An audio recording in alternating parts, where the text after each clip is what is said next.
Hello and welcome to an all-new adult erotica in comics. You're watching SVon82. I am Scott. You may call me Scotty. Call me whatever you wish, just as long as you hit that like button for me. Do me that favor, and I would be eternally grateful, as I am that you guys are here watching this video right now. Thank you so much. Today's video, we're going to be talking about Roberta Gregory and Naughty Bits.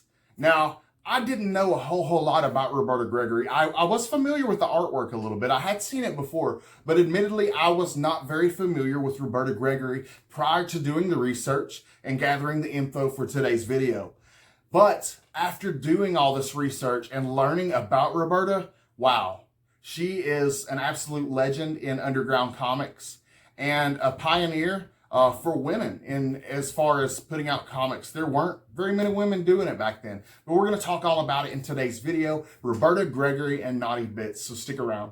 Now, before we take a look at the series Naughty Bits, it's very important that we take a look at the creator behind the series, Miss Roberta Gregory. Roberta Gregory was born in Los Angeles, California on May 7th of 1953. She's pretty much been writing stories and drawing comics her whole entire life. Her father, Robert Gregory, used to write Donald Duck and other Disney comics while she was a small child at home. Her family's home was always full of comic books, and because of this, she would learn to read before even starting kindergarten. From an early age, she would draw pictures of cats and dogs and horses with little dialogue bubbles above their heads and staple together little books and sell to other family members. Her creativity would continue to elevate throughout her adolescent years, and she would push out countless pages of quirky stories, both written and illustrated. She always thought that they would be a little too strange to interest anyone other than herself. Now, after she got a little bit older, she got accepted into CSU Long Beach, and in 1971, she was off to college. Now, during this time, the feminist movement was in full swing, and she would experiment with different styles in the college humor paper, Uncle Jam. She would create feminist funnies in 1974, and that same year she sold her first story to Underground Comic Book Women's Comics for issue 4, which was an underground comic series from Last Gasp that ran from 72 all the way through 1992 that dealt with homosexuality, feminist content, and sex and politics in general. She would expand this comic strip into a comic book of her own, and she would call it Dynamite Damsels. This made Roberta Gregory the first woman to ever solo publish a regulation-sized comic book, though she did not know this at the time.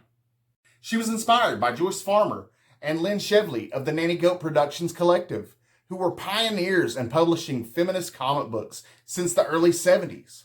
Roberta's stories began appearing in Joyce and Lynn's title Tits and Clits, and a few more times in women's comics through the rest of the 70s and early 80s. She was happy to be living proof that feminists did have a sense of humor, and she was really just writing the types of stories that she wanted to read. Now, no one was currently putting out the kind of material that she wanted to read, so it was up to Roberta to do it herself. And that, she says, pretty much sums up her creative life. Her stories would appear in gay comics throughout the 80s, and during the 80s, she would begin working on Winging It, which is a mythical, metaphysical graphic novel that incorporated themes from stories she had been writing all of her life. She would also create Sheila and the Unicorn, a lighter in tone comic strip. She self-published both in 1988. In 1989, she would make a major personal life decision and make the move from California to Seattle, Washington, and go to work full-time for Fantagraphics Books. She was super happy to be working for the publisher of some of the world's greatest cartoonists. And the first issue of Naughty Bits, which would be Roberta's longest-running series, would drop in 1991. She also would begin the short series Artistic Licentiousness, 3 issues of which appeared in the 90s, the first being published by Starhead Comics. And she self-published the last 2 issues. Her second volume for Winging It was also published in 1999. Now, Roberta Gregory has lived a pretty interesting life, and she has a lot of accolades to match. Pretty successful underground artist. She's been nominated for many Eisner Awards. For example, she's been nominated for Best Humor. She's been nominated for Best Writer, Best Short Story, Best Writer Artist. She has won an Inkpot Award from Comic Con International, Cartoonist Northwest Toonie Award, and the Hoster Award for Humor, which I am sure I'm mispronouncing, but I'll put up here on screen for you guys to check out. And now that I've gotten us up to speed a little bit on who Roberta Gregory is, let's dive into her series, Naughty Bits.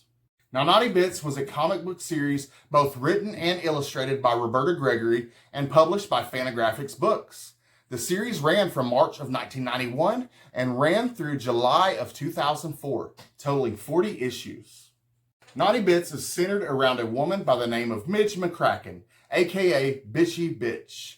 And she's an everyday woman, angry at the world, who frequently explodes with rage. Midge made her first appearance in the Fantagraphics anthology titled Graphic Story Monthly, issue 6, in June of 1990. The series was in black and white and was set in present day. Paul Constant of The Stranger called Naughty Bits one of the best comics he had ever read, calling it basically a biography of one normal, albeit kind of hateful woman. And it's insightful, funny, and true. It was nominated for Best New Series in 1992 at the Harvey Awards and was nominated for Best Humor Publication in 1992 at the Eisners. Hippie Bitch Gets Laid from issue 6 of Naughty Bits was nominated for Best Short Story at the 93 Eisners. That same year, Gregory was nominated for Best Writer and Best Writer Artist at the Eisner Awards. Naughty Bits issues 6 through 8, the Abortion Trilogy, was nominated for a 1994 Eisner for Best Serialized Story, and Gregory was nominated again in the Best Writer Artist category.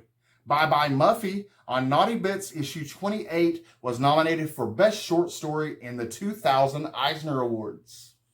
In 2001, a series of shorts featuring Bitchy Bitch was shown on the Oxygen Network animated series X Chromosome. And Life's a Bitch, an animated spin-off series from the X Chromosome shorts, aired from 2003 to 2004 on Oxygen in the US and on the Comedy Network in Canada. Now, I feel like the video this week is a little bit unique in that it's a little more about the creator than the actual series. But when I was doing the research for this series, I realized how important Roberta Gregory was to underground comics, to women's comics history, to history and comics in general. Just a very important person, and I'm honored to have the opportunity to do this video. I learned a lot from doing the research for this. Therefore, I hope that you guys maybe took something from this as well. If you did, please hit that like button. And I'm doing these videos on a different creator and series every Wednesday at 11 a.m. Eastern Time. So I hope that you will join me next week for a brand new series. And I hope that you guys have an amazing week. See you next time. Peace.